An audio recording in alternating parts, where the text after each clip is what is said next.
Love, and I'm a sexuality empowerment coach and a former, still kind of active body worker. And I'm really excited to be on this journey with all of you in becoming a relationship coach. So I'm super happy to meet all of you and get to know you, and I look forward to being a contribution to all of you. I'm sure you will be that. And let's all twinkle Toree. Um, Lower, please, a little lower. Toree has a wonderful relationship with a great gal. I've been blessed to do a little coaching with them. And she's also going to be joining the mentorship group on Thursdays, and that's her girlfriend Camila.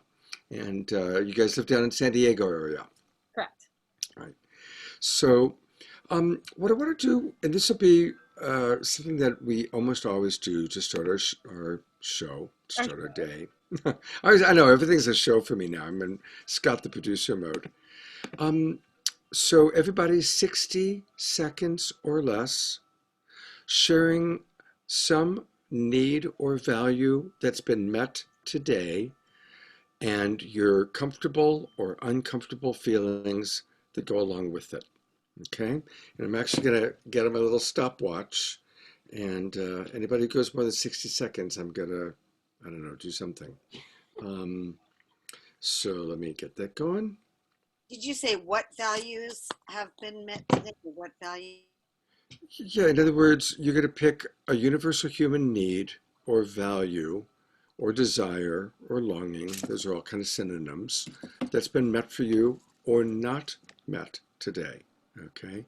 So again, we're practicing feelings and needs. We're learning how to practice our check-in as feelings and needs. So I'll demonstrate it.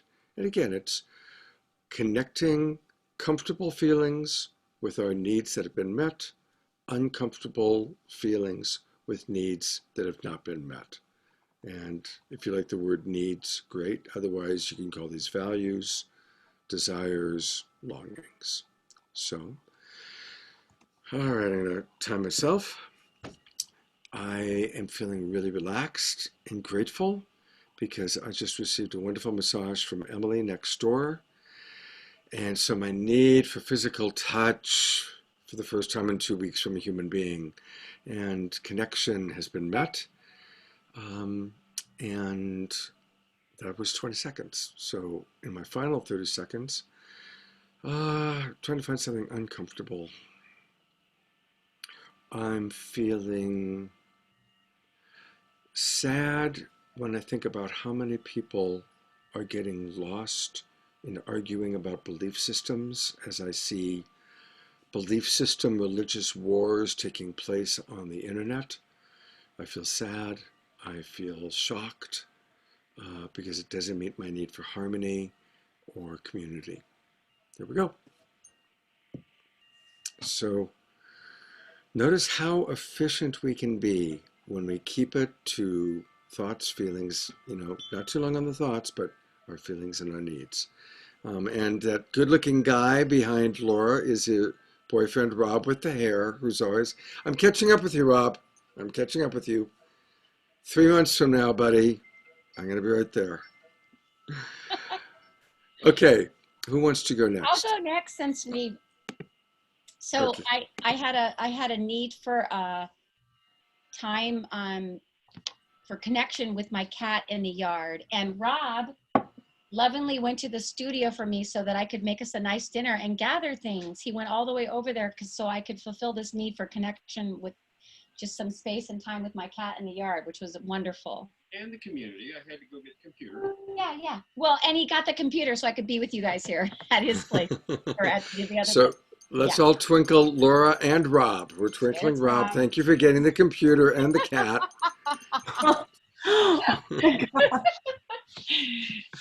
And then, I do have a universal need.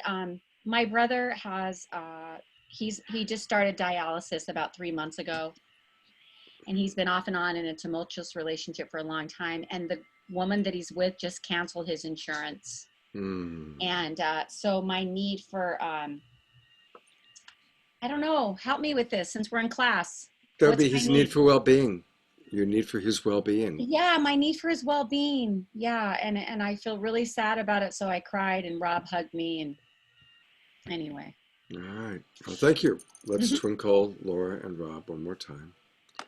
All right. Who wants to go next? If nobody goes, I will call on somebody. Okay, Mimi, and then Love Divine, and then Deborah Haviland. I knew that threat was coming, so I was trying to get my hand up really quick. Thank you. I have a need for tranquility and for ease of mind. I've noticed some tremors lately.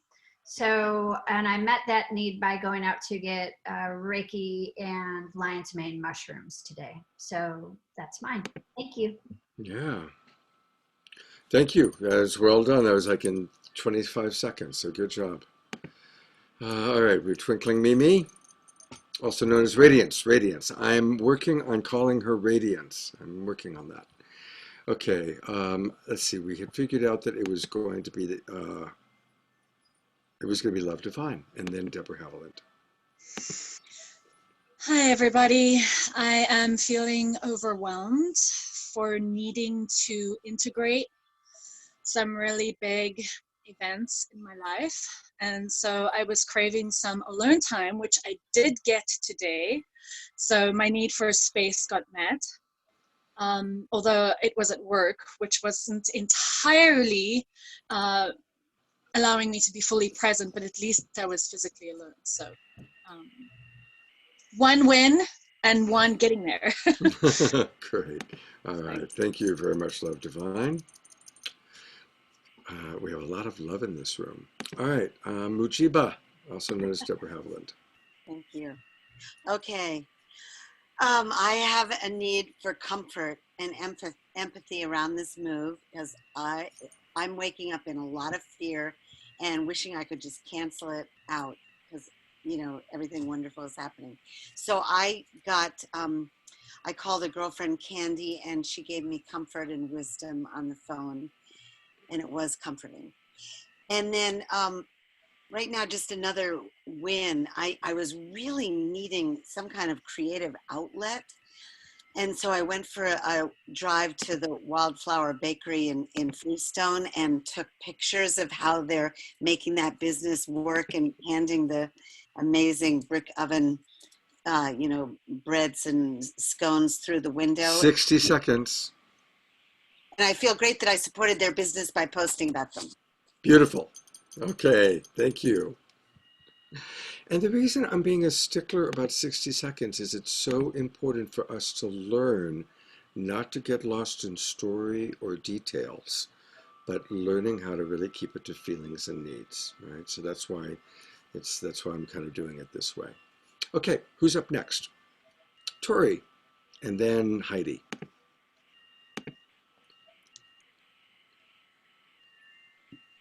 Hello, y'all. Okay, so I have a desire. I've had a desire for the past year or so to cohabitate with my beloved.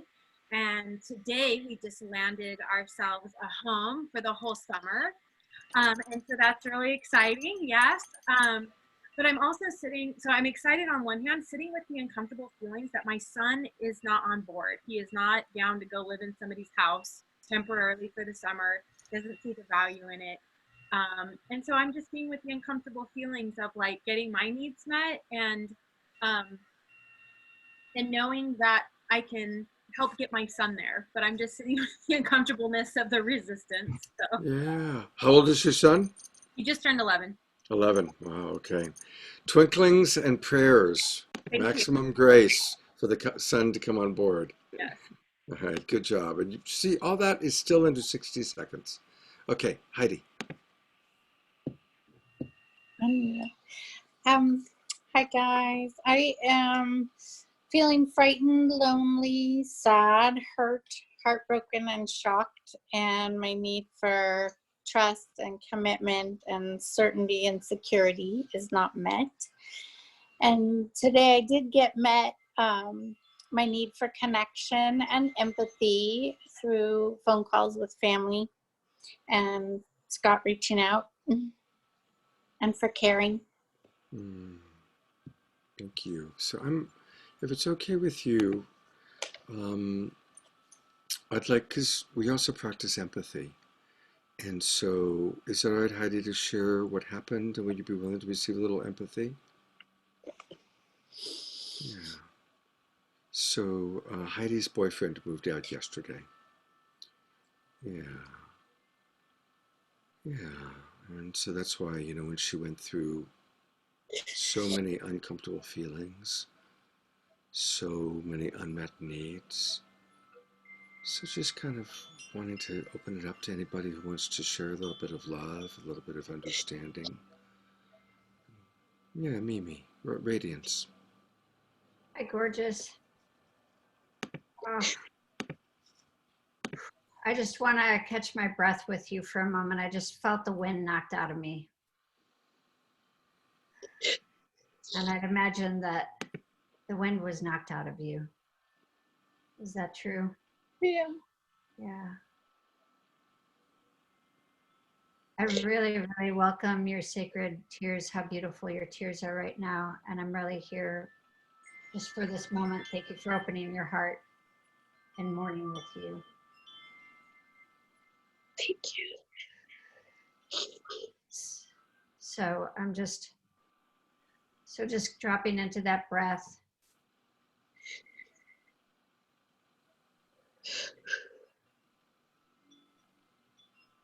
And I just want to stay here for a minute with you.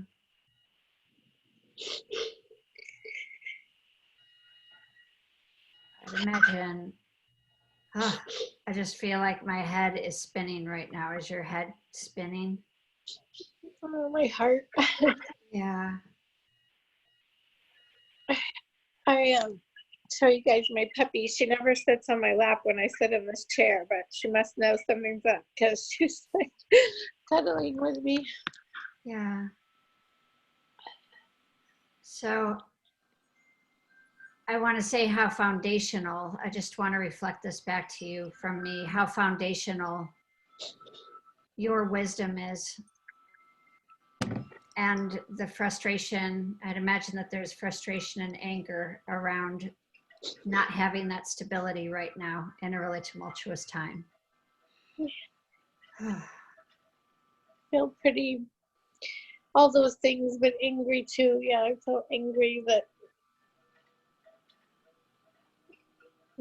I leaned in and yeah, I feel duped.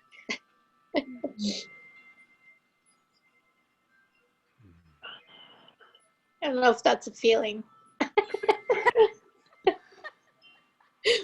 Get out my list here. Get out my handy dandy list. I just want to say that even when I've had lists in front of me and I'm drooling and there's no way to really encompass all of my anger, that I just want to tear it into little pieces and throw it and have a rage fire around it. So sometimes a piece of paper for me just doesn't do justice. Actually experiencing. So I love all these kisses. That's me giving you kisses right now. Oh my gosh. I adore you. And thank you so much for being on this call, even during that moment that you're in. I love you. Feel that right there. That's me giving you kisses. Thank you. That's good, sweet. Thank you. Thank you, Radiant. Yeah, beautiful job, Radiance. Thank you.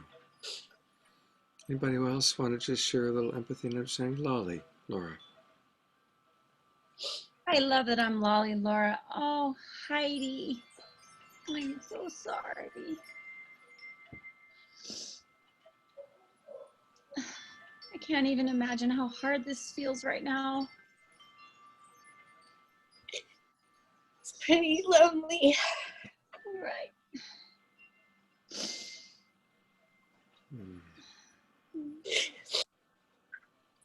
Just want to be here if you want to tell me anything more about it. I feel really isolated and lonely because I don't have a big community here. I just moved here full time not that long ago, and like everything's been ripped away, and my kids, my family, and everything I know is miles across the ocean. Oh, God. Oh, the loneliness, and you're feeling ripped away from everything. It just, oh my gosh. I'm so sorry. And I just want you to know that if I could just reach through this thing and just hug you and grab you. Oh.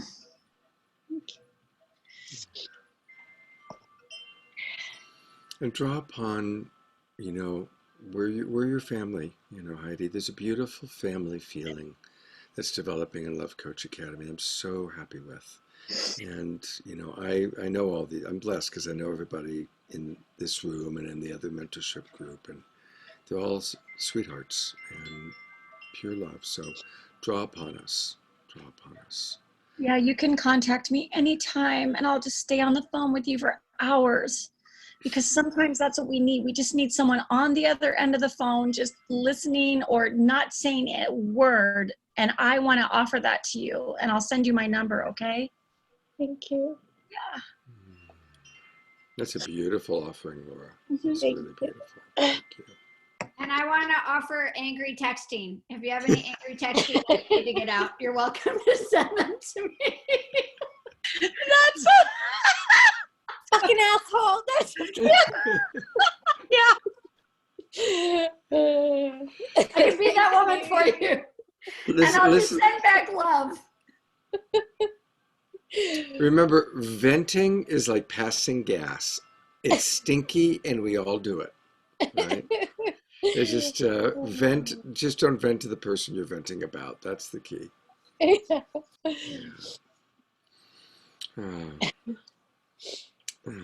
Thank you, everybody, for jumping in and holding sacred space. Anuprabha. Hi, Wendy. I just feel your heart and how tender you are, and just I so appreciate that, just your willingness of and the strength of a rose, of your willingness to lean into a relationship, sweetie, just like your trust. And that's huge, because we never know how it's going to be. And I just see you as just this, I can imagine this sadness and anger and frustration, confusion. And what the fuck happened? Where's my guy? He was there like all strong and wonderful 1 minute, and now he's like fucked off, So it's hard. And I just so appreciate your willingness to, your willingness to be so vulnerable with us, and so raw and so open. And so thank you. And I just see your strength, your heart, and the openness and the willingness to go deep.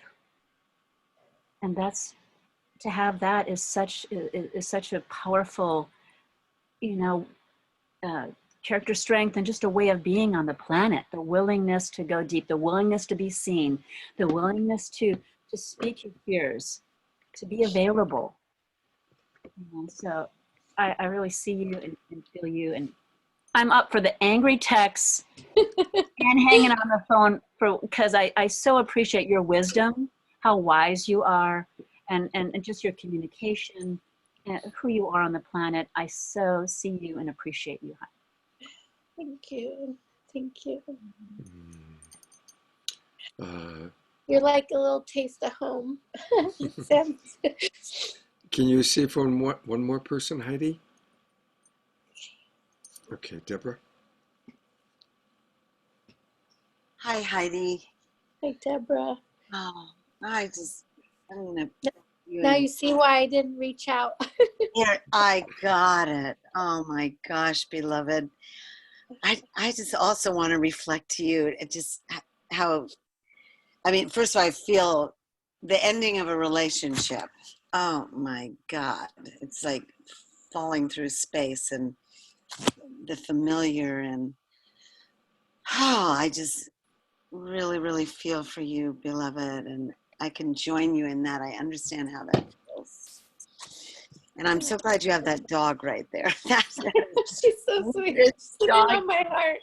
I'm going to go get a dog. Oh my gosh. I love that she's there. I love She's just hanging out. Oh my gosh, adorable.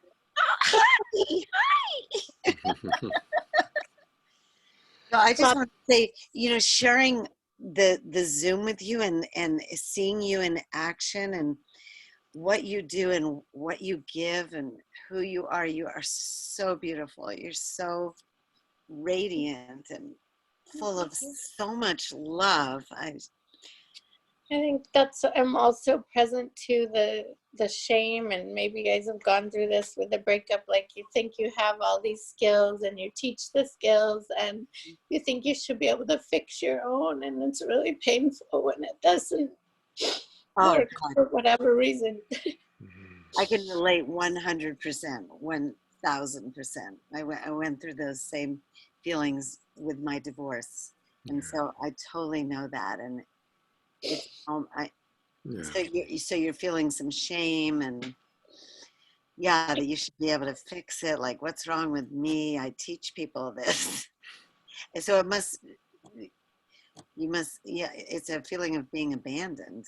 Although I guess that's one of those. That's an easy word. That's not a feeling. So the lonely. I heard you were very clear about feeling lonely and hurt and scared and angry. Thank you, Deborah, for going back to the words you heard. I love you. I'm available for phone calls too, because it relates into our whole thing. Thank you. Thank all of you. That was really challenging to receive and very beautiful. Yeah. So thank you, Heidi, for being willing to be vulnerable and to share such a big event with us. And I'm seeing that Anuprabha's put her phone number in, and I'm guessing Lali and the others will put their numbers in too. I want to speak both to you specifically, Heidi, but then to all of us in group about just because we're relationship coaches doesn't mean we don't still have relationship challenges. Okay?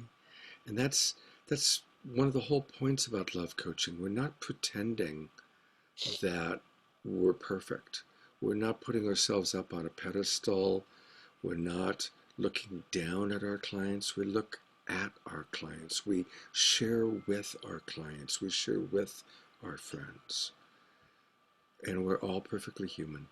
And that's why that's our motto, We're all perfectly human. And we're all going to have relationship bumps. And we're all going to go, oh my God, I just broke the very thing that I teach. Or I got reptile brain took over and I lost it. That's going to happen, right? Specifically for you, Heidi, because I have coached you and the other man, the other guy. I guess it's okay to say his name. And really, honey, you did everything. You were really, truly there working. You were available to do the work. Okay? Please, it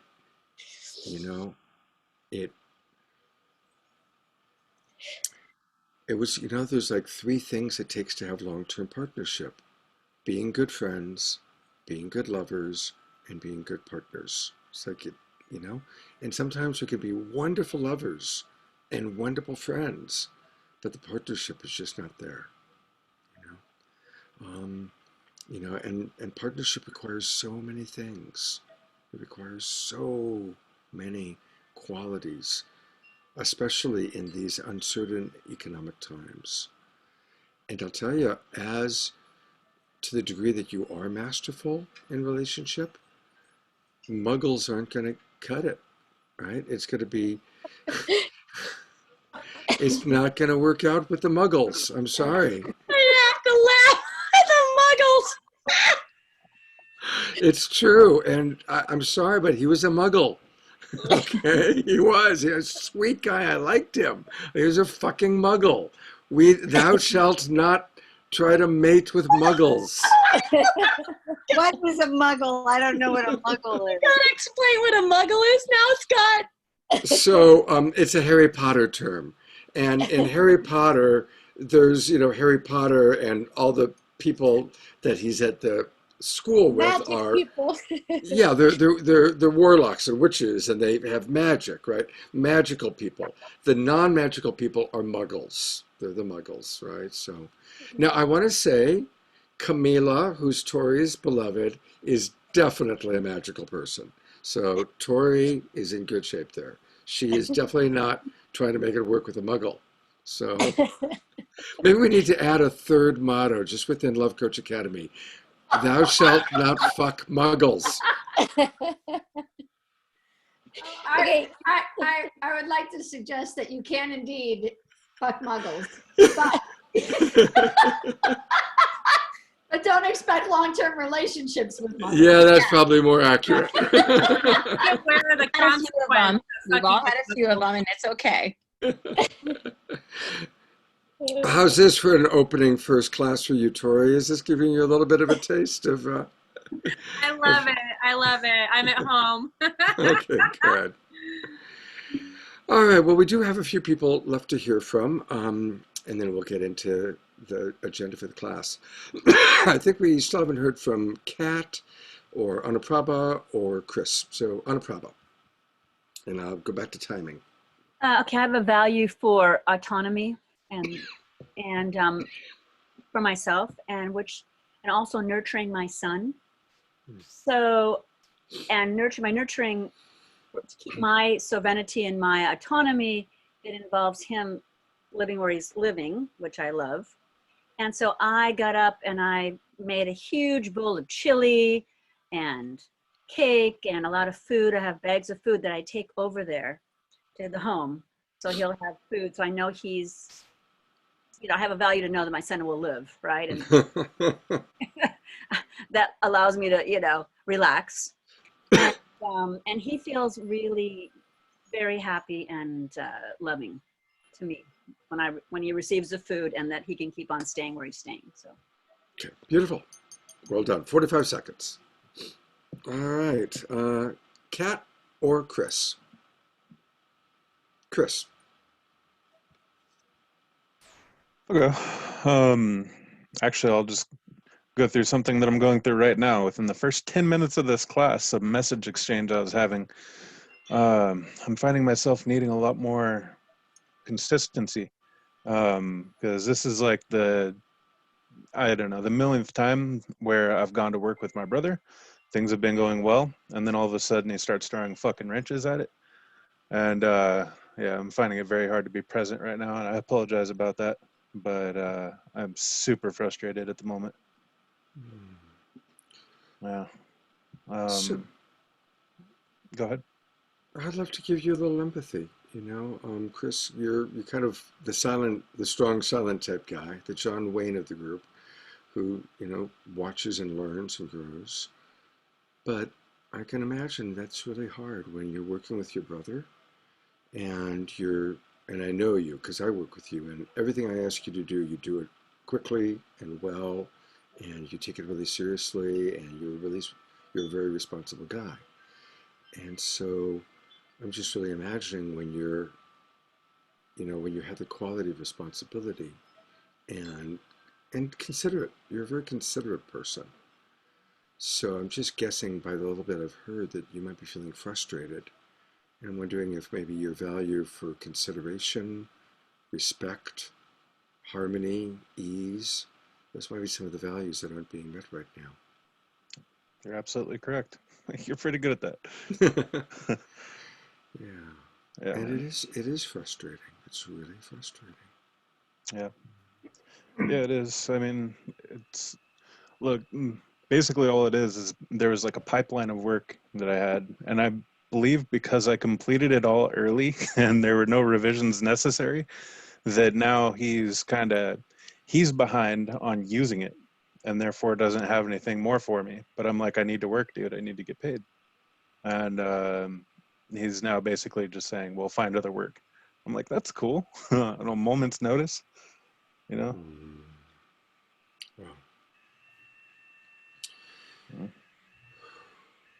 Yeah. I'm imagining also, I'm just wondering if because it's your brother, it especially hurts because you want your brother to look out for you. You want your brother to be there for you.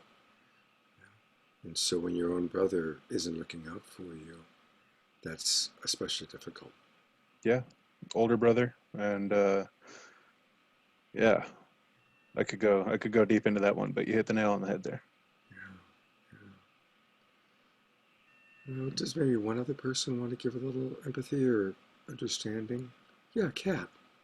Yeah, hi. I'd like to give a little bit of empathy. I worked with my dad for many years, and I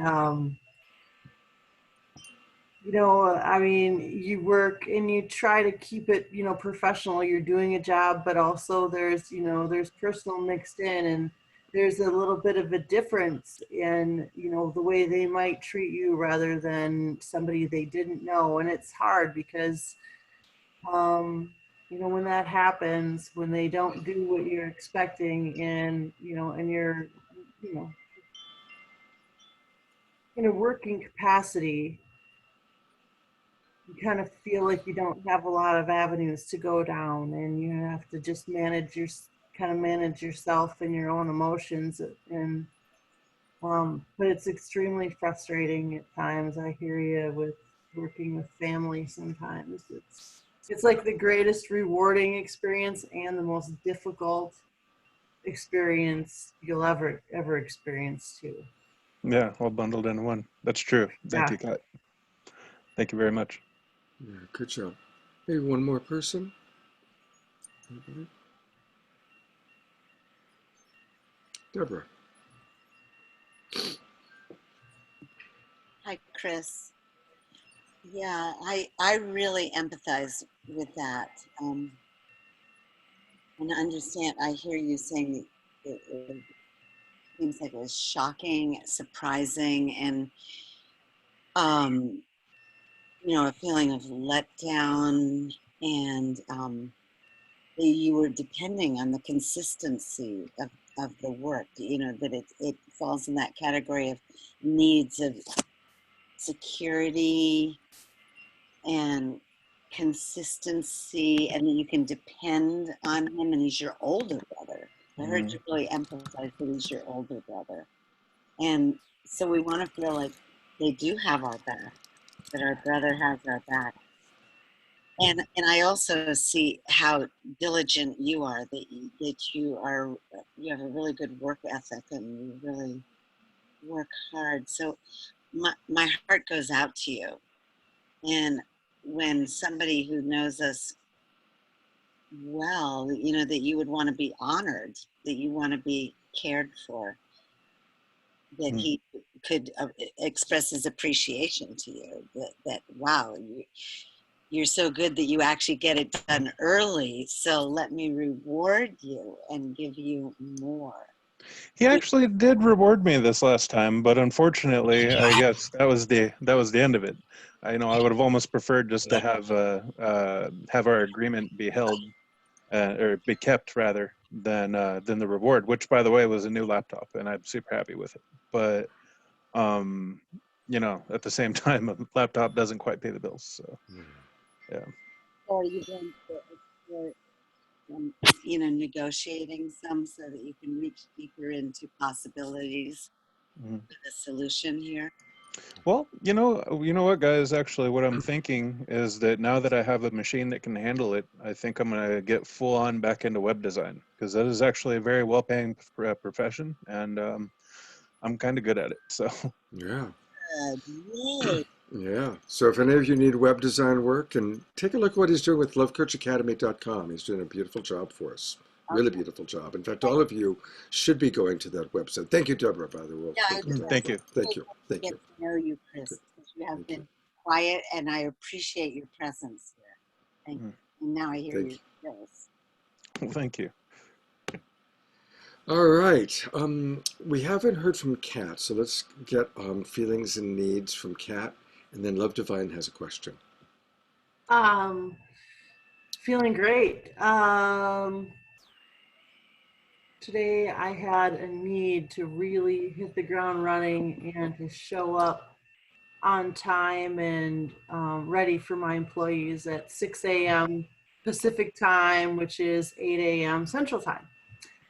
And I'm feeling pretty good. I was right there, and stuck with my work all day.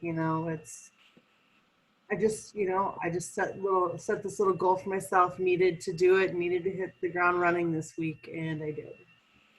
So I would guess that means you met some of your values for efficiency, responsibility, effectiveness. Yeah, I have a need to connect with some friends tonight, and so I'm going to do that later on. Beautiful. All right. Good job, everybody. Love Divine. Thanks, Scott. As I've been listening to just observing people giving and receiving empathy, and I'm asking this just as a super newbie to the whole coaching, so it's a super coaching technique question. I hear that there are 3 ways in which to give empathy as the giver of empathy. And when I hear people sharing vulnerably, so in the case of a receiver, listening to the receiver, and them sharing what they need empathy about, I feel this impulse in my body to ask them questions. And those questions then, there's this kind of inner compass within me that then steers me where to give them empathy. And so I'm kind of wondering where that fits in the technique of offering empathy. Like I haven't really kind of found the category that this feeling kind of fits into in the actual techniques of giving empathy, because I find myself wanting to really tune into the person and asking questions more about their experience versus doing embodied empathy or reflecting or Got it. Yeah. relating to their Asking questions is a wonderful way to do it. Daniel Moe is really good at that. For those of you, he's in the other mentorship group, the Thursday group, but you may have seen him in some of our classes or in the empathy practice group. Daniel is masterful at asking questions. So asking questions can fit into really either the reflecting back feelings and needs, because in order to reflect back, we may ask, are you feeling sad? Are you feeling scared? Is it that your need for, and I kind of did that a little bit with Chris. I mean, because I'm more confident, so I know that I'm usually guessing accurately, but I'll still put it in the form of I'm imagining that, or I'm wondering if. And so when we ask questions to the person that's wanting to receive empathy, the key is just to make sure that we're still connecting to our heart, and our questions are implying or demonstrating our imagining of what might be going on for them. And if we really just don't know, if we really don't get it, then we really need to ask questions. I'd really love to hear more. Tell me more. Tell me more. Thank you for that. Yeah, because I find that when somebody is really in a deep process and they're expressing a lot of intense emotions, I don't sometimes know how to fully imagine what they're feeling if I've never, say, for example, gone through what they've gone through. Yeah. So trying to really fully feel that embodied empathy without having really gone through what they were experiencing, and they're emoting a lot of intense emotion, I'm a little stumped at that point. How to be present with it. Yeah, it's a great question, and the key is always to be connected. More than any technique, are we feeling connected? Are you feeling connected right now? That's really what the whole point is for that person to feel connected. So, of course, if you're asking questions, you don't want to pummel them with questions. I'm not suggesting now that you would, but it's just something for all of us to be aware of. Ask slowly, gently, check in. Are you okay with me asking more questions? I really want to understand you. I want to know more. Are you okay with that? Beautiful. Also, one thing that as coaches, I would suggest, if it's someone who's more extroverted or more on the side of being able to speak pretty clearly and honestly, then you just ask them, hey, what are you feeling? What are you needing? And especially if it's somebody who's pretty adept at feelings and needs. But if it's somebody who's much more shy, maybe they're really emotionally shut down right now, they're really scared, they're really contracted, then that's where it's more likely to be useful to guess. Hey, are you really scared right now? Are you feeling shut down right now? So if it's, we got to kind of lead. Some people, you just ask one question, they're going to talk for 5 minutes because that's what they need. That's their style. Other people, if they're feeling shut down, need us to imagine and to guess and to kind of, make it safe to share or understand their experience with them. Thank you. Yeah. Thank you for asking. Great question. Yeah, And anybody else want to add or either add to that conversation or have another question that goes along with it that came up for you? Radiance and then Anuprabha. Thank you, Love Divine. That was really insightful to lead that way. I also, there's times that I'm not exactly certain where my foothold is. And for me, the curiosity and getting into, like, the first step that I try to take is recognizing somatically what's going on in their body. So I'll notice, like, is their throat constricted? Where is their breath? Are they at shallow breath or are they at a deeper breath? And that's one of the first ways that I can start to gauge where is the empathy needing to flow. So the first piece is, are they out of body? Are they in body? And then how to safely create an environment where more of their breath can show up. So when they're really deep, that I go for oxygen first. That is so beautiful. I love how you do that, Radiance. I always love how you say hello, because I've watched you give a lot of empathy the last few weeks. You say hello and you say, may I breathe with you? That is such a beautiful, I'm going to call it I got to use the Mimi maneuver. That is definitely the Love Coach Academy Mimi Memorial Maneuver. Yeah. Yeah, it's really cool how you do that. And your great laughter, Mimi. Your laughter does so much. I really appreciate hearing your laughter, especially after somebody just shared something really vulnerable and the laughter feels like it pops the bubble. It pops like just an emotional intensity. So I appreciate your laughter. Oh, thank you. It's like a breath of fresh air. Thank you. Well done. Anuprabha, you want to add something?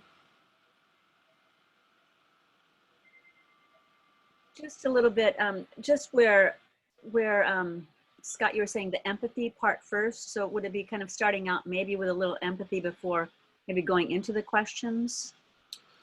Well, I would say it's a case-by-case situation. Okay. I mean, honestly, there's times I'll just ask somebody, what would you like right now?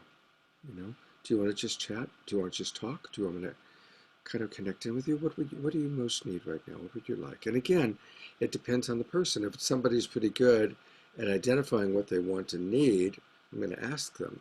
If it's somebody who's more shut down and contracted, then I might just start offering some imaginings. So it really is the most important thing is just tuning into that person, just tuning in as best as you can. And it's kind of like we've got all these options and then you pick the option based on the situation. Really. Yeah. Hello, Timothy. Welcome. So, you guys, we can't talk about Timothy anymore because he's here, but I really appreciated everything you guys shared about what you learned about him, the challenges of working with him. It was really a dynamic conversation. So And thank how you for sexy he was. How sexy he is. Yes, is. Sorry. that. We can't hear you, Timothy. Hear me now? Yeah, it's pretty quiet.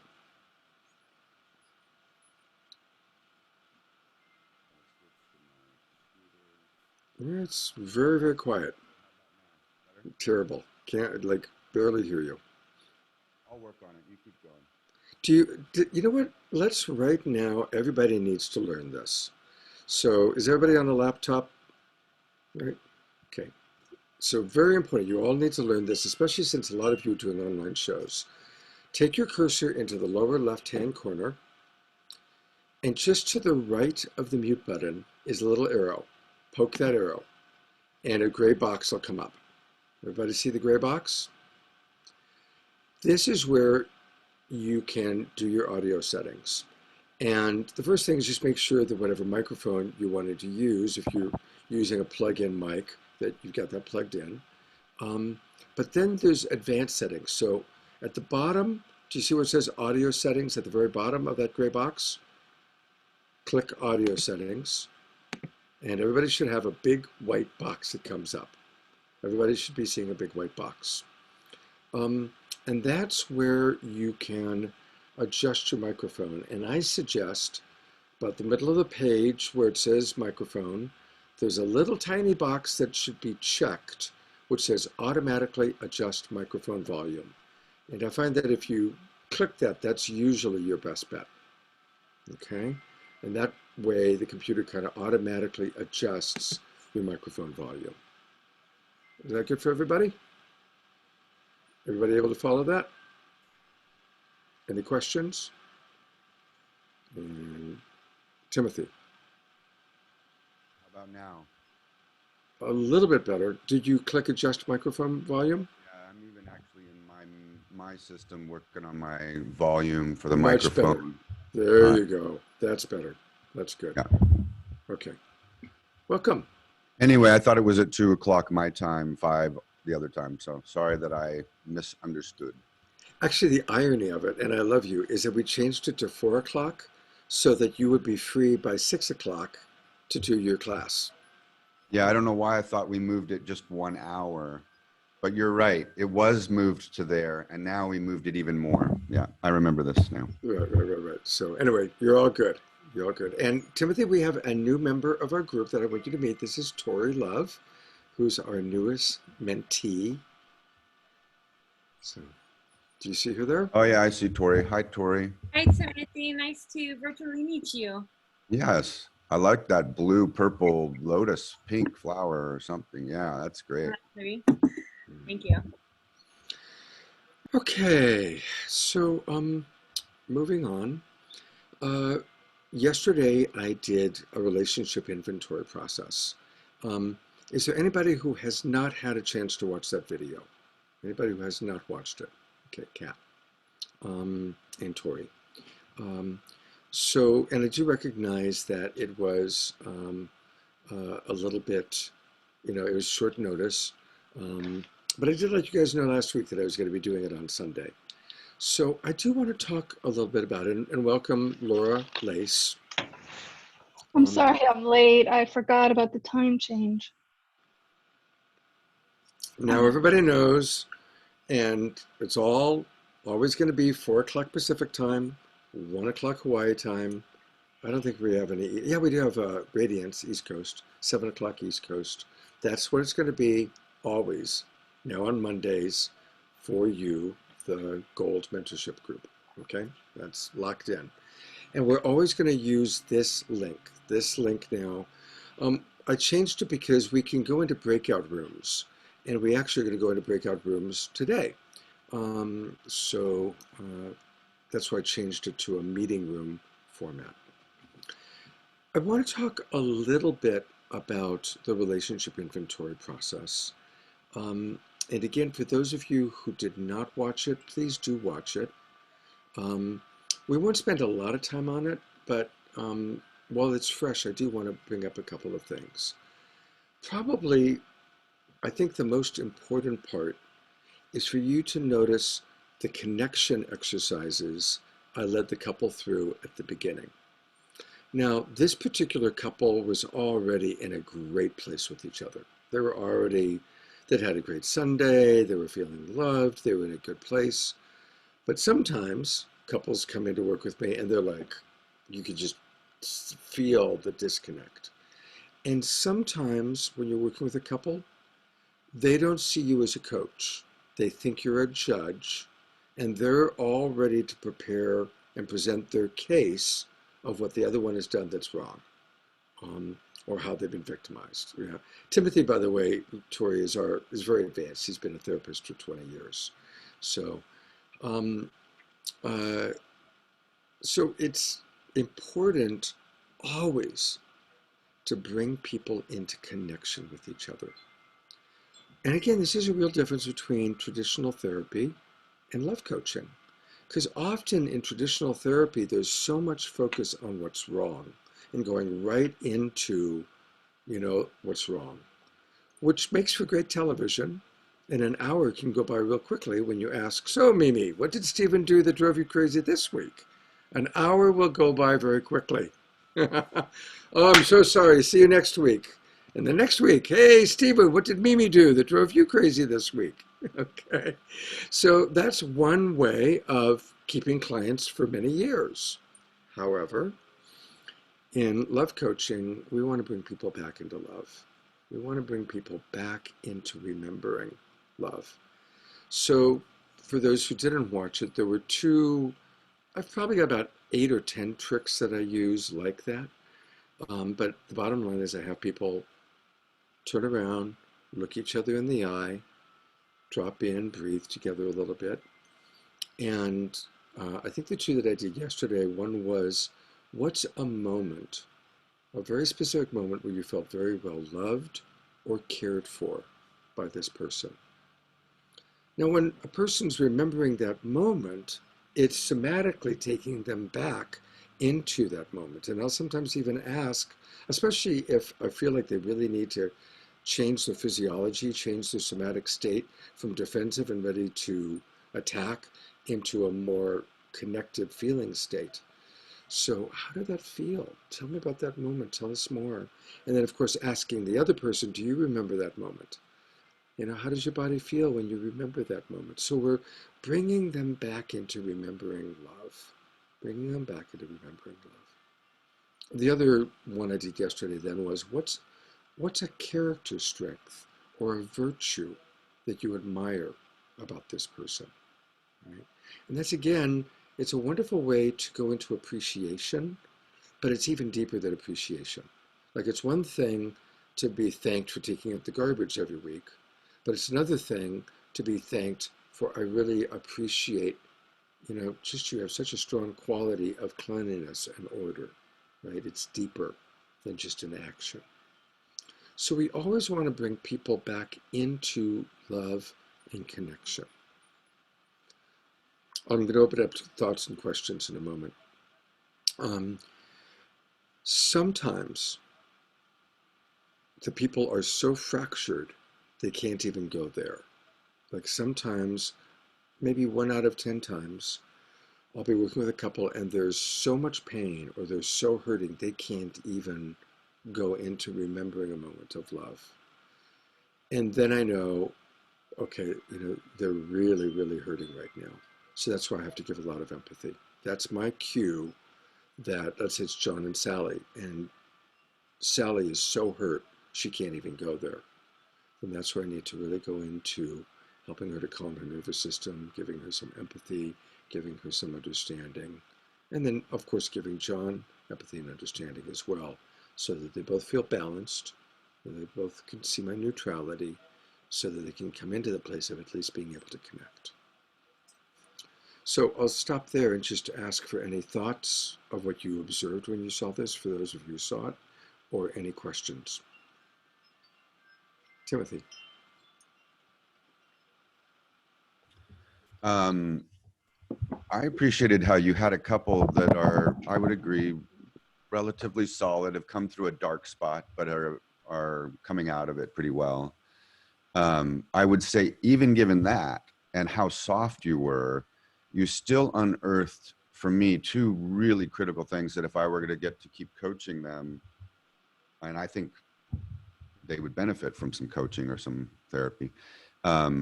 One was a common one that men go to, which is, I don't actually deserve her affection, her love, her devotion, because I'm not good enough, traced all the way back to mom usually, or dad, or some authority figure. Yeah. And you could see that in her body language and his body language, that's actually alive for him quite a bit, in my opinion. And then you also unearthed well, quite a few things, but the other big one for me was their need to find financial stability and abundance. And she's really on it. And his body language told me he's got some doubts. And, you know, those are areas both those I would have wanted to maybe do a private session with him and try to unearth where he's really at. And I got the feeling that he overall wasn't sharing just vulnerably and openly with her, that he assesses where she's at, and he's constantly trying to, again, this is my story, I'm projecting this as I'm watching. So I really appreciated it, Scott. Thank you so much. Oh, thank you. And I love your comments there, Timothy, because big twinkling for Timothy. That's absolutely accurate, at least in terms of how I experienced it. And it was interesting because I knew her, but I'd never met him before yesterday.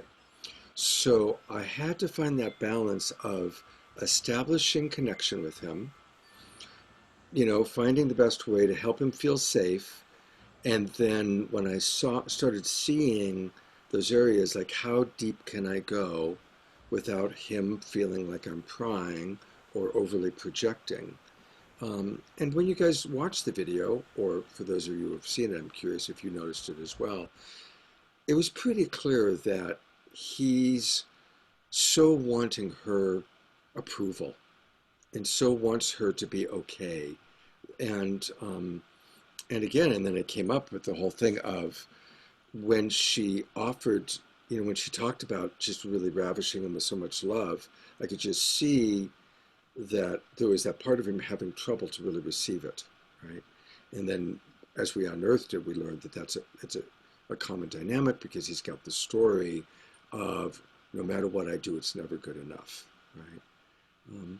And Timothy, the other thing I just want to say is you're absolutely accurate. I mean, again, I can share about them because they know that I'm talking about them with the mentorship group. That's part of my agreement with them, because they didn't pay me for the session. That was the exchange. She's just recently stopped working, and she was the primary breadwinner of the household, and she's stopped working, and so now it's much more on him. So there is that dynamic, that shifting dynamic, and then on top of that, you've got the pandemic and how that impacts everything. So, you know, there is that tender ground that they're on, you know, so thanks for noticing that. I think I saw, was it Anuprabha who waved her hand? Yeah, and then Laura Lace. Yeah, for him, the not good enough piece is pretty big. And also just, he was a superstar at one point, right? He was a big football jock and had a lot of energy around that. And it's like kind of confusion about like, wow, I was like everything, I worked hard and I made home, you know, whatever you make, a touchdown in football. And now I can't fucking get my work trip together here to satisfy my woman, you know? And so some sadness, grief, you know, confusion. I mean, I really like to work with him somatically around where that is for him and this not good enough piece. And then I feel for her, the anger and not willing to go there, you know, both of them not willing to go deep, actually. It kind of felt, you're right. It felt like, yeah, it's all groovy, you know, and I felt a lot of anger and probably there's with him too, but I felt for her, and there was that, it sounded like there was some withholding in the bedroom area, the sexuality aspect. And for a man, for him, being that Taurus, that's huge, right, to be accepted sexually. And it seemed like they both got, was 5'6", something like that. So there was this withholding, the energy and the anger for her that maybe would be good to communicate about. Very astute. Good job catching all those things, Anuprabha. Good job. Here's a couple of things that are just really important for all of you to know as coaches. And we see this dynamic with this particular couple. It's obviously in our world, probably almost all the women in this group can relate to when you've had to work more than you wanted to, especially if you're a mom. And she not only was working, but her working was flying to another state and working in a strip club as a dancer. So when women are working more than they truly want to, there's a resentment. There's an understandable resentment that builds, that's there. And it is different, especially when you're a mom. You know, nature's idea, you know, and the way it was for thousands of years was women took care of the home and the children while, you know, the man brought home the bacon. And when that's not happening, I've just discovered over and over and over, most women, there is an anger, there's a resentment. And depending on how long they had to do it, is obviously the degree of the resentment, and how self-realized they are and how fulfilled they are, and all. There's a lot of different elements. But there's almost always some resentment there. And sometimes, you know, and I'm not talking about the couple we worked with yesterday, but sometimes the resentment is so great that the man is neutered. She cut his balls off years ago because she's so pissed that she had to bring in the money. And so being aware of that dynamic is the first part. But I want to give you a solution. And I almost went there yesterday, except that the relationship inventory process takes a long time. And so I needed to keep it moving. But I am going to do a follow-up with them. And here is a wonderful, wonderful solution for couples that are still in relationship where that's the dynamic. Have the man practice holding the woman. And it's a practice where the idea is the woman can fully physiologically relax into her man's arms. And so the key is to find a position where the man is comfortable, you know, not where his arm is like, you know, and he's in agony, suffering, but, you know, he's comfortable, but the woman feels completely held. And the woman gets to pretty well control where his hands are, how hard he's, you know, how tight or loose it is, whatever it is that she needs for her nervous system to completely relax into his arms. And she's practicing dropping into her divine feminine, and he's practicing really being the divine masculine. Because on a primal level, the masculine provides the safety so that the feminine can relax and become a clear channel, become receptive to God or inspiration, become receptive to, if it moves into sexuality, receptive to receiving the man inside of her body. And I first, I call on you in a moment, Lolly. I first learned this practice with Emily, when Emily and I were in a relationship together, because she would work during the day, and we learned that she really needed this. And so we'd go on my couch. I just pointed to my couch, which is in the room next door. We'd go onto the couch because we found a particular position, and she really liked me to have one hand around her throat, not choking her, but just around her throat, and one hand on her heart. And it would take her anywhere from 15 minutes to an hour of shaking, shivering, relaxing, but then she would literally drop into her divine feminine. And then we could transition into making love or taking a bath or whatever it was. And it was really actually wonderful to experience that on a regular basis in my relationship, because it anchored in how powerful that practice is. You know, Lolly, I gave that practice to your friends. You know who I'm talking about. And they said that it was the biggest shift in their relationship when they started doing that. The couple you brought in that are, yeah. So it's a wonderful, wonderful way. A couple of other little pieces just about that practice, and then I want to open it up. The intention is not to stimulate the woman and turn her on. Okay. Sometimes couples get confused with that. That's not the purpose. So it's important for the man to just hold her and let her relax. If she gets turned on, if she wants it to go into lovemaking, great, that's wonderful. But that's not the intention. The intention is just for her to be able to relax and feel held. And sometimes some men have a programming, oh, now with woman, must stimulate, must get her turned on, right? I mean, there's like that kind of primitive man, you know. Again, muggles. Got to watch out with those muggles, right? That's the muggle way of thinking.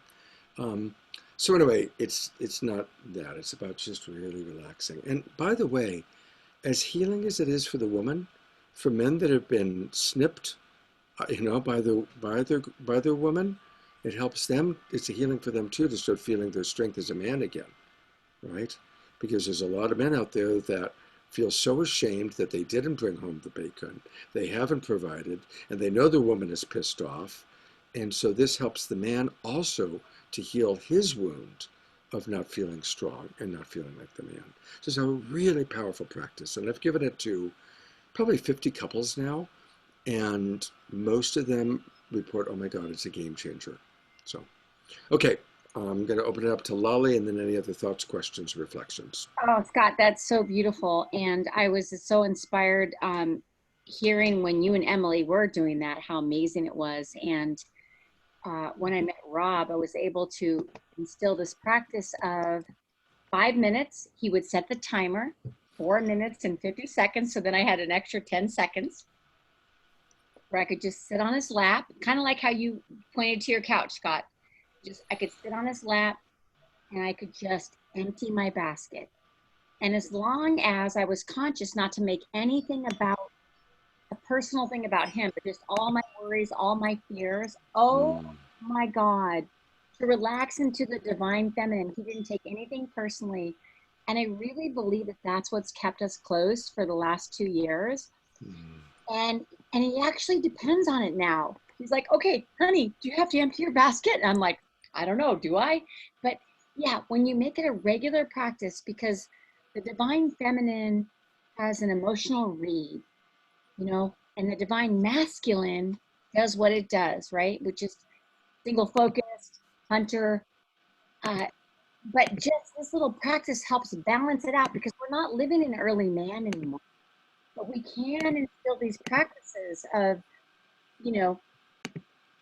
doing this connection time. And when I heard about what Scott and Emily were doing 3 or 4 years ago, I just say, hey, okay, honey, 10 minutes. We're just going to take 10 minutes of just connection, just hanging out, rolling around, cuddling. It's so important. We get so busy in this mind that we forget that those practices are so important and so safe, and they make us feel contained together. So that's what I've been doing, and I'm so happy that I have it with him. Beautiful. Thank you for sharing that. That's beautiful. Big twinkling. Big twinkling. What does emptying your basket look like? Oh, so the emptying the basket is so easy. You just talk about all your worries and fears about the world, your cats, your dogs, your kids, whatever you want. You just don't make any blame about your partner. You just, all your worries, all your fears. And you know what's great about the divine masculine? Then they actually get a read on the emotional part of the relationship when you just let it all out. Nobody has to solve any problems in that moment. You're just letting all of these worries and fears. And then they're like, oh, wow, that's what's really going on. It's kind of cool. Beautiful. And by the way, ironically, we are going to, after we kind of talking about the relationship inventory process, we're going to go into breakout rooms, and you're all going to practice how to give and receive venting, just so you know, since you asked about unloading the basket. So it's perfect that you did that, Laura. I mean, you didn't even know that that's where we were going to go today. So good job. Good job, Laura.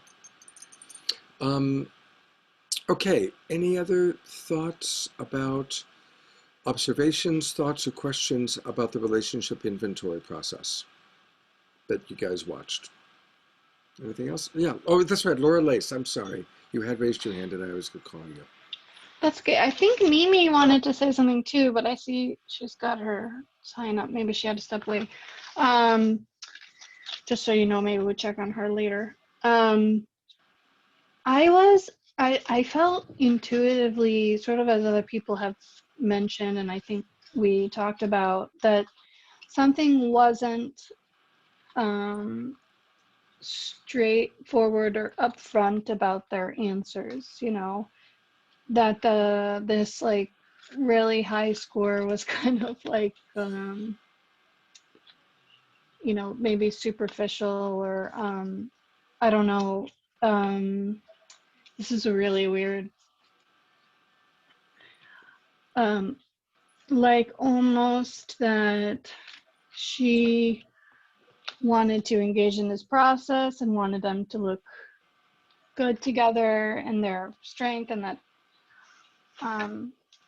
so I don't know, something there made me wonder about, and maybe it's these little issues underneath that they weren't cracking open all the way, but I just felt there was some kind of like inauthenticity or something, and I don't know, how do you deal with that, or did Yeah, you feel that alive, absolutely. or? Yeah, absolutely. So, first of all, I'm really appreciating how observant, those of you that have commented on the video, how observant you all are. And I saw your hand raised, Deborah, so you'll be next.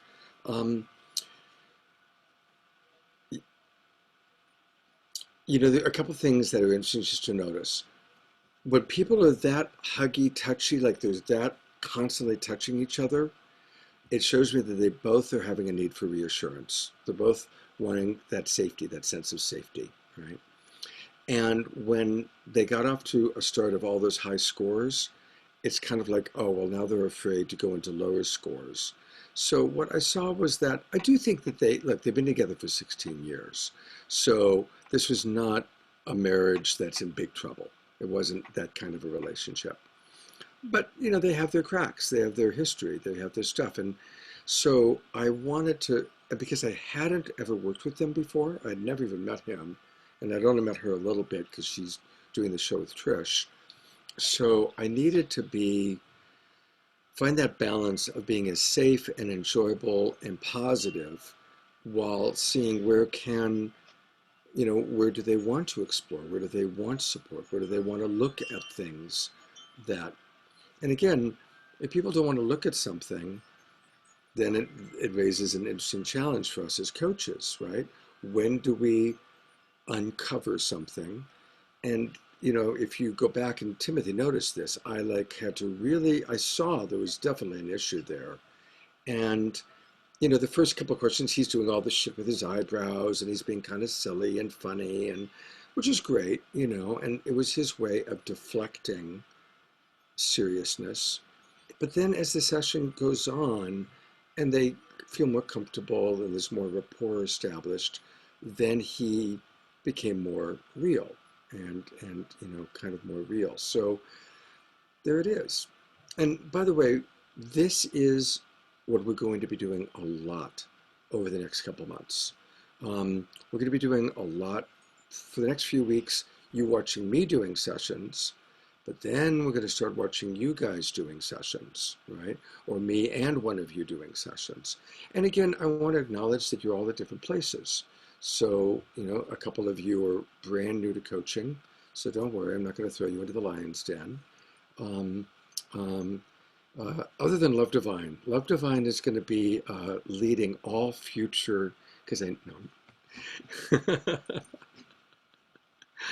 No, I was seeing your responses, so I had to set it up there. But no, of course, this is what we're going to be doing. We're going to be looking and watching, wow, what's going on? There may be even times that we'll watch a video together and stop it and start it and take a look. And I'll say, okay, at this point, we could have gone in this direction or we could have gone in that direction. So that's, one of the things that we're going to be doing. And yes, Radiance. One thing that I really appreciated in watching it. I watched a lot of it with the sound off to begin with, and then I went back and I watched it with the sound on because it tells me two different stories. And one thing that I appreciate that I've watched you participate in is not pushing it. Like when establishing safety with people, there is this front line of who's going to be seeing this. I felt uncomfortable for, wow, those are some deep questions. Under the Scott microscope before, it is some deep questions. And so I really appreciate the gentle approach when first like beginning those conversations with people and really establishing like, hey, I get that you're wanting to show up at a 10 and I'm here with you at a 10. And I will establish that 10 with you for as long as you need that. And then slowly when you want to go to your 8 or you want to go to your 4, that we've established this connection and that it's going to be safe for you to do so. Because clearly at 16 years, they've picked things that are working for them. And it's important to me to not collapse relationships. Like when there's tiny little pieces of, you know, like reweaving that. So you have a gentleness about you, and I really appreciated that. Even though I felt like you were reading other pieces of information. Right. Yeah. Thank you. Thank you for that. And, you know, probably when you take a look at the blank relationship inventory form, I probably should move asking about how people do as lovers further down, because it is obviously that and money are usually the big hard ones, no pun intended. And so it's, I probably should move it down in the list. I think I put it up higher initially because sometimes I work with people that don't have as many of those relationships. I mean, you know, if I'm working with a couple that's only been together for a couple of years, they don't have kids, you know, then we get to that one pretty quickly because that's usually a big deal. But thank you. And I love that you watched it without the sound on. 20 years of doing this, I've never even thought of that. That's a brilliant idea. That's Yeah, really... that will tell you a much different story when you watch their, especially like you'll see where they're leaning in and then they lean way back and like they'll have a frown while they're, or they'll say, I absolutely agree with what you're saying. There's something there. That's beautiful how you do that. Good job, Radiance. Really good job. Yeah, the somatic part was something I especially noticed, Scott. I appreciated the order you had your questions in. I thought it did, that the sexual questions and money questions came later and you built a real safety. I noticed how much you were really wanting to create trust and safety with the man, with him. And you said several times, he's a keeper, you know, and you said things that would really build the trust. And I was watching somatically because that's the area that I have, you know, that I really lean into with my dance therapy experience, and how much he seemed much more held back and reserved and sort of like, what's she gonna say next? And she was so open and vibrant and with all that energy and yeah, I was definitely aware of where she was realizing that she could give him more. Sexually, there has been a holding back, and the money issue is huge. Absolutely. And so thank you for noticing that. And yeah, I mean, so often it's usually the woman who wants to get coaching. And it's usually the man that's about as excited about getting coaching as he would be to go get a root canal. So that's where it's really important for us to establish, you know, safety. And, you know, and again, I want to acknowledge that obviously this was a heterosexual couple. So I'm using a lot of male, female, gender terminology. And as I look at Toree, and remember that she's in it, probably one of the great relationships of anybody I've coached recently, and it happens to be with a woman. So I, you know, obviously it can go when we're with same-sex couples as well. All right, Laura Lace.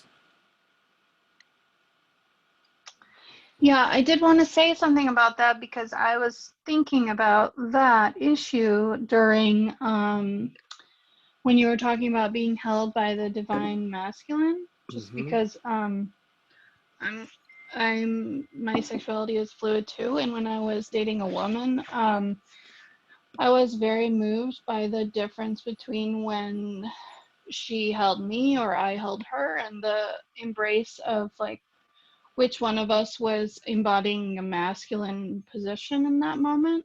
Yeah. So I think what was really beautiful about that is I don't know that much about Tantra actually, but I feel maybe there's a kind of way in which these energies could run through either of us, right? And I guess with Emily, maybe that was part of what you were doing, was snapping her out of like the maybe more masculine mode of creating wealth or working or whatever. But I do love how beautiful it can be to alternate between those roles regardless of gender. So also for the woman to hold the man, or Absolutely.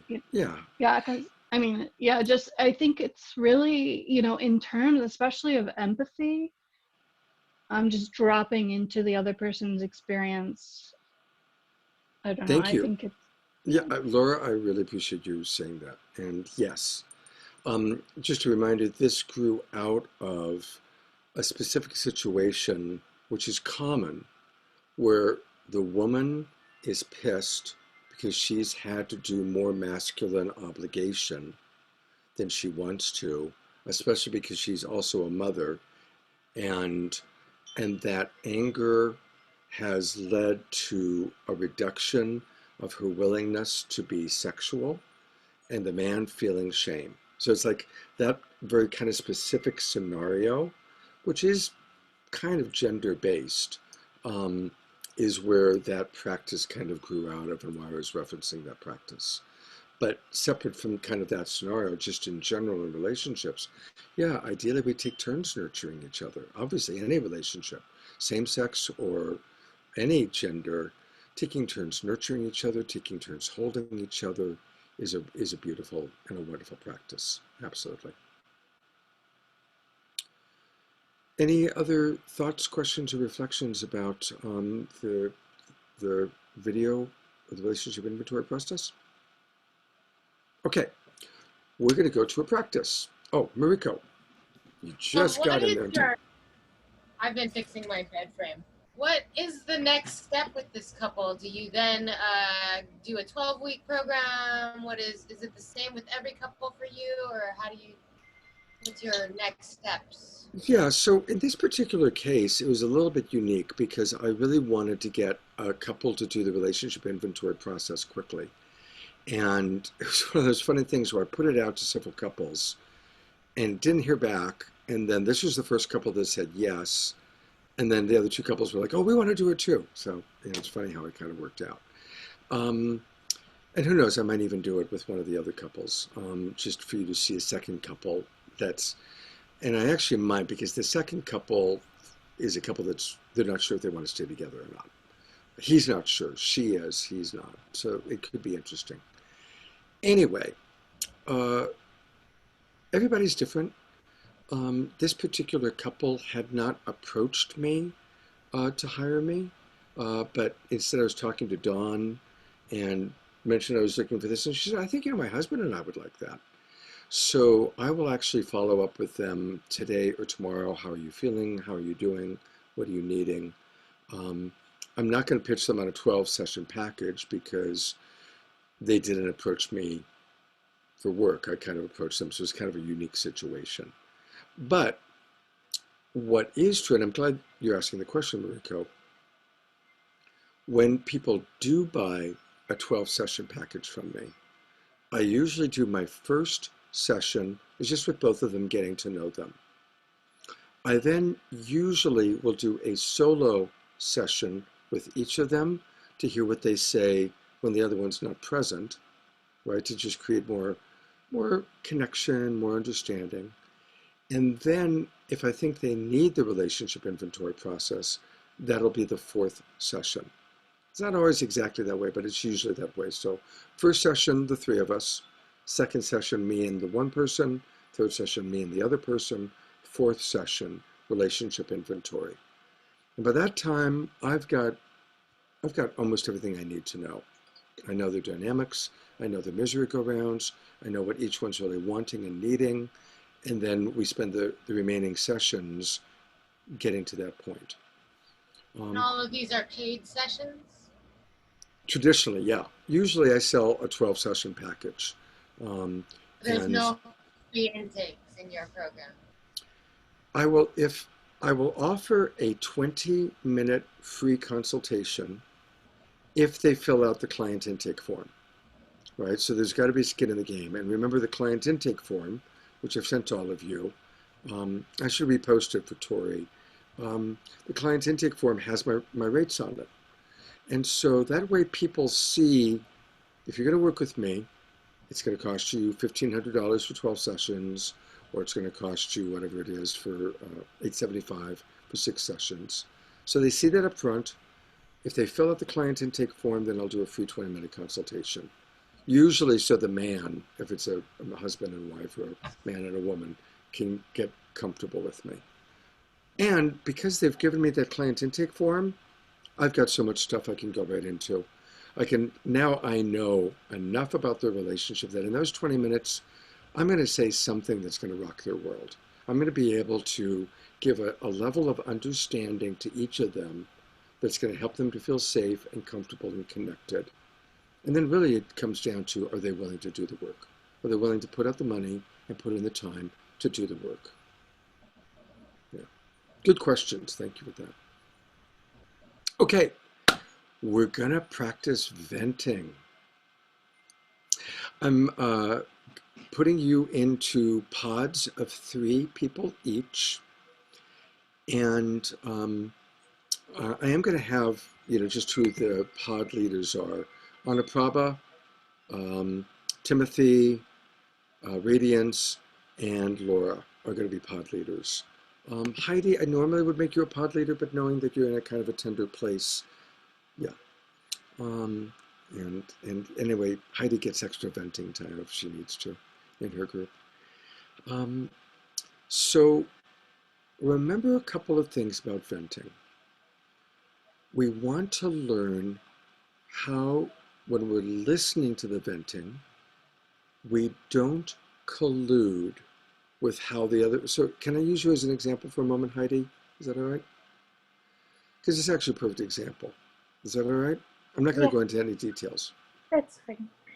So, I'll get naked. So we all love Heidi, and wow, she broke up with her boyfriend, moved out, and he kind of initiated the change, which shows what an idiot he was. So, and I just did the very thing you're not supposed to do. I just demonstrated what you're not supposed to do. Okay, so it just goes to show, because what I just did was, in my desire to show love and care for Heidi, I made him wrong. And so, it worked.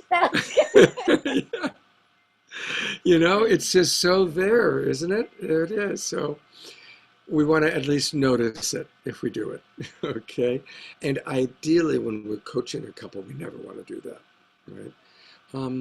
But it is an important thing to notice. What we really want to do is try and stay in the empathy track of just acknowledging what's going on for Heidi, hearing her, feeling with her, but allowing her to vent.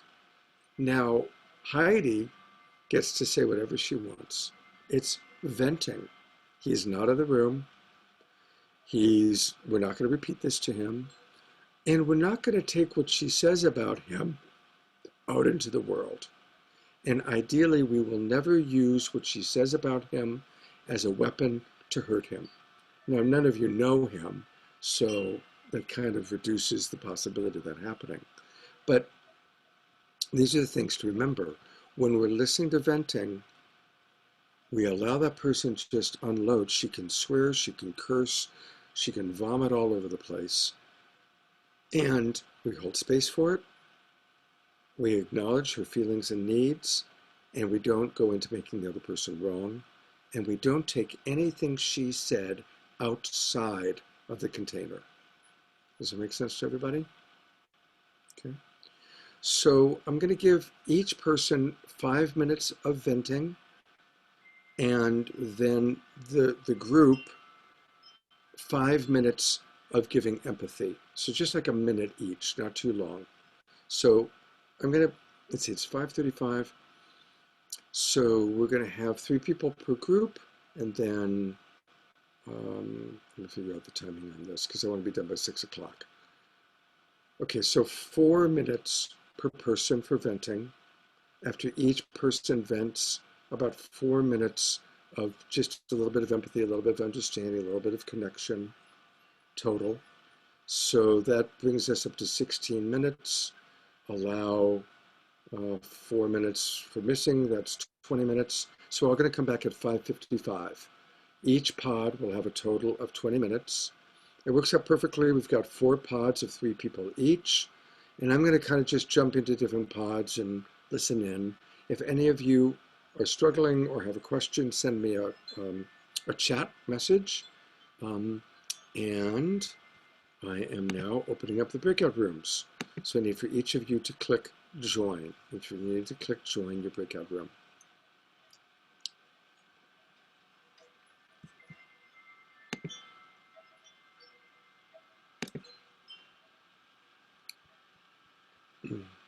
There we go. And I'm going to pause the recording.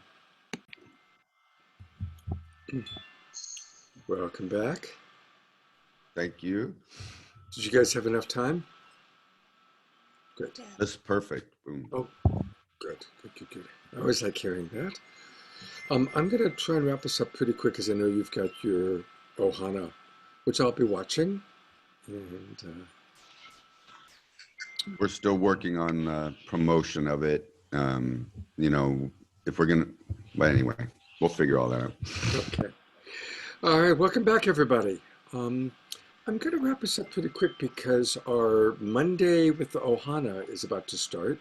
And that's why we changed our mentorship group to 4 p.m. So by 6 o'clock or so, that group could go do their thing, which is going to be Timothy, Heidi, and Dana Mo. And let's all watch it. And that's really important to support each other's shows. Watch the shows, start watch parties, put them on your Facebook page. Okay. Is Heidi feeling better for the show now? Heidi's picture is up, so she won't be. I feel like Heidi is feeling better, and she's probably going to quickly wash her face or something, you know. Oh, good, Okay. good. Get ready. Well, thank you, those. How did it go? Any quick comments? Anybody Just want real to share? quick before you go, before you go there, Heidi picked the theme today of anxiety to adaptation, transition and change, how to handle crisis. So her topic is going to match perfectly her situation. And if you guys want to promote it, go to my Facebook page and you'll see the promotion I did for their show. All you got to do is share it. You can just go to my page and share what I've already written, which includes the description Timothy just gave and the beautiful banner for the Mondays in the Ohana. So let's all support each other and each other's shows. If any of you have any thoughts or comments about how the venting went or anything else, private message me. The best way to reach me is private message me on Facebook or send me a cell phone text for those of you who have my cell phone number. That's the best way to reach me. And for those of you that are in groups, I can't track all the conversations in your groups.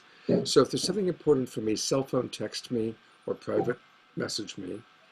And it is important for all of you to really keep track of the messages I send you in the Gold Mentorship Group thread on Facebook, okay? So just that is important. That's where you're going to find out links, important announcements. I'm not going to hit you up with a lot of things, but every day or other day, there'll be 1 or 2 announcements in there that are important for you to be aware of, all right?